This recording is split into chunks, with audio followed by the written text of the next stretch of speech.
एक गरीब औरत जिसके घर का गुजारा बामुश्किल चलता था। अगले दिन रसोई का चूल्हा जल भी पाएगा या नहीं, ये हर रात की फिक्र थी। बीमार पड़ी तो अस्पताल में इलाज करवाने के लिए पैसे नहीं थे और इसी के चलते चल बसी। दुनिया से जाने के बाद शायद उनकी आत्मा को ये तसल्ली हुई हो कि चलो अब पैसे के चक्कर से तो मुक्ति मिली, लेकिन मुक्ति अभी कहाँ मिल सकती थी। धर्म के ठेकेदार सामने खड़े हो गए। कहा कि कर्म कांड के लिए इतना पैसा तो देना ही पड़ेगा, नहीं तो आत्मा को शांति नहीं मिलेगी। ये कहानी किसी नाटक या फिल्म की नहीं है, बल्कि एक गरीब परिवार की हकीकत है। ये कहानी साझा की है बालाघाट के डीएसपी संतोष पटेल ने। उन्होंने अपने एक रिश्तेदार की दर्द भरी दास्तां शेयर की और बताया कि किस तरह की मुक्ति भी कुछ पुरोहितों की वजह से परिवार के लिए एक भार बन गई। इस कहानी को साझा करते हुए डीएसपी संतोष पटेल लिखते हैं। भावनाओं के ठग। मेरी दीदी की साथ, जिन्हें ना तो कैंसर था और न ही इतनी बड़ी बीमारी थी, और प्लेटलेट्स डाउन होने के बाद स्वर्ग से धार गई। शुद्धता के दिन अस्थि लेकर प्रयागराज गई तो वहां पंडों ने नगद 2500 रुपए ले लिए और दान में क्विंटल गेहूं बुलवा लिए। जिनके पास इलाज के लिए पैसे नहीं थे और अस्पताल 40 किलोमीटर दूर ले जाने के लिए गाड़ी की व्यवस्था कर पाना कठिन काम था, उनसे कहकर कि मृत महिला की आत्मा की शांति के लिए कम से कम इतना दान जरूरी है। अगर आप इतना दान नहीं करोगे तो आत्मा भटकती रहेगी। तरह तरह के भावनात्मक कमेंट्स करके सीधे सीधे लोगों को ठगना अनुचित लगा, क्योंकि मैं इस घर को अच्छे से जानता हूँ कि इतने रुपए कमाने में कितने महीने लग जाएंगे, क्योंकि ये मजदूरी नहीं करते, सिर्फ खेती के भरोसे रहते हैं और खेती में खाने के अलावा ज्यादा कुछ नहीं बचता। आखिर में डीएसपी ने अपील की कि अनुष्ठान के लिए या तो प्रशासन फीस तय कर दे या कम से कम अपनी श्रद्धा के अनुसार लोगों को पैसे देने की सहूलियत हो। डीएसपी संतोष पटेल ने आगे लिखा। प्रयागराज में जो भी धार्मिक अनुष्ठान करके जाते हैं, कृपया या तो प्रशासन फीस तय कर दे या फिर व्यक्ति को उसकी इच्छा से दान करने के लिए कहीं, ना कि टारगेट दे,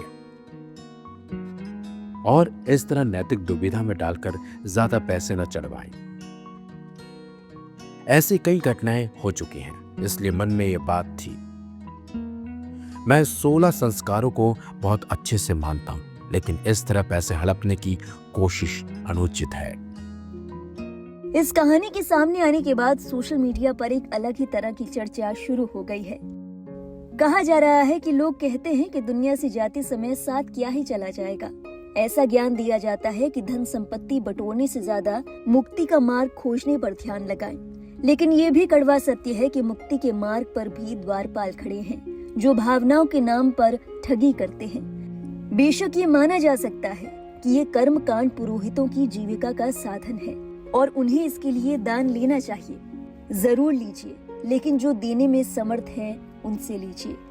सोचिए भला ऐसा कौन सा शख्स होगा जो अपनों की आत्मा की शांति के लिए भी तोलमोल करेगा। यहाँ बात उन लोगों के लिए है जिनके लिए जीना बेहद मुश्किल और महंगा था। कम से कम उनकी मौत इस मायने में तो आसान की ही जा सकती है।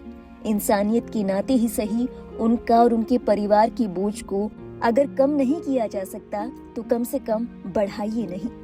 इस कहानी की सोशल मीडिया पर वायरल होने के साथ लोगों ने अपने विचार साझा किए।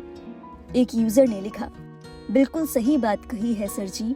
पंडितों को इससे कोई लेना देना नहीं कि कोई गरीब है या अमीर। सरकार को फीस तय करनी चाहिए ताकि लोग आसानी से अपना काम कर सके, ना कोई वाद विवाद हो और धार्मिक आस्था भी बनी रहे।